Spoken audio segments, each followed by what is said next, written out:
In this video, I'm going to tell you how you can paint eyes, and then I'm going to tell you why I don't bother painting eyes. Heyo, fellow plastic painter. If this is our first time meeting, then my name is Charles, and I help beginner miniature painters learn to save time and money by teaching them to paint fast and effective. And today I'm going to teach you how to paint eyes, so let's do it to it. How do you paint eyes? You're going to take your paint, generally it's going to be white, and you're going to be putting it into the eyes of the miniature. You want to do this in the base coating phase, either doing this before you've put down your skin tone or after you've put down your skin tone. I like to put my skin tone down first personally, because then I can kind of see how the eye should naturally look if I'm going to be doing this. Then once you've filled in that eye, if you have put down your skin tone already, just come back and neaten that up. Then once you have it neatened up, you can take just a little bit of black or a color of your choice if you want to give them a colored iris or something. But generally, just giving a black dot is fine. And just come in and you just want to dot like the center as the eye as you can. Just one little dot. Don't worry if you mess it up. You can just touch up the eye or touch up the skin tone if you make a mistake. And voila, you've got an eye painted. You just do that with both eyes or as many eyes as the miniature has. Then touch it up and paint the miniature up. The only thing to be careful of is when you go to do your wash and shade is to watch out, because you don't want to put wash or shade into your miniature's eyes that you just worked so hard on. I don't paint eyes on a miniature unless the miniature is fairly large. We're dealing with such a small scale, 28mm is generally what you're going to be painting.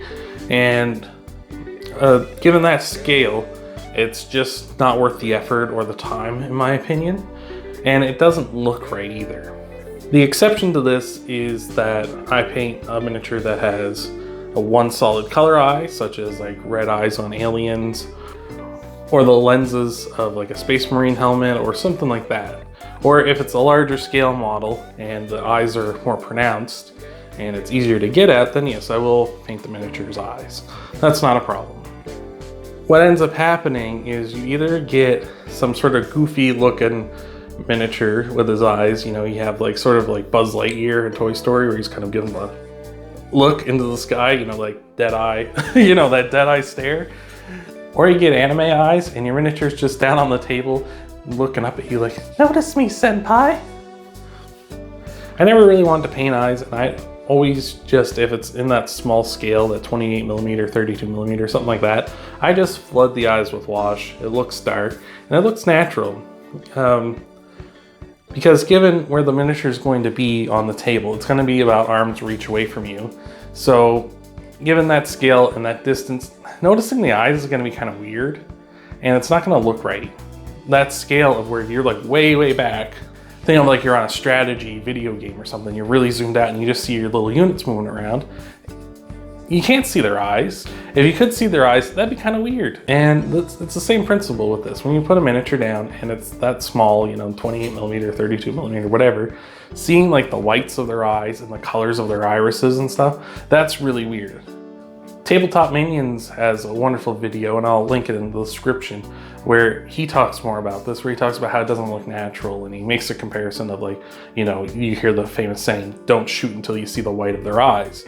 And it was a term to like conserve ammo. Like they didn't want people taking wild shots because they were running low on ammo. But at the same time, it's like, if you can see the whites of someone's eyes, then they're really close, that's the thing. And with this scale, we're not really close. We're sort of way back. We're looking at like a big picture look of things rather than a up close, in your face personal look.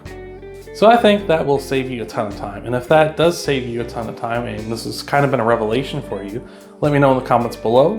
Hit the like button, subscribe, hit that bell icon so you never miss a video, because I'm always posting videos once a week, maybe even twice a week, and getting you some more content, answering your miniature painting questions, showing you techniques, ideas, and stuff to save you time, to save you money. So without further ado, remember to get it to the table and have a good day.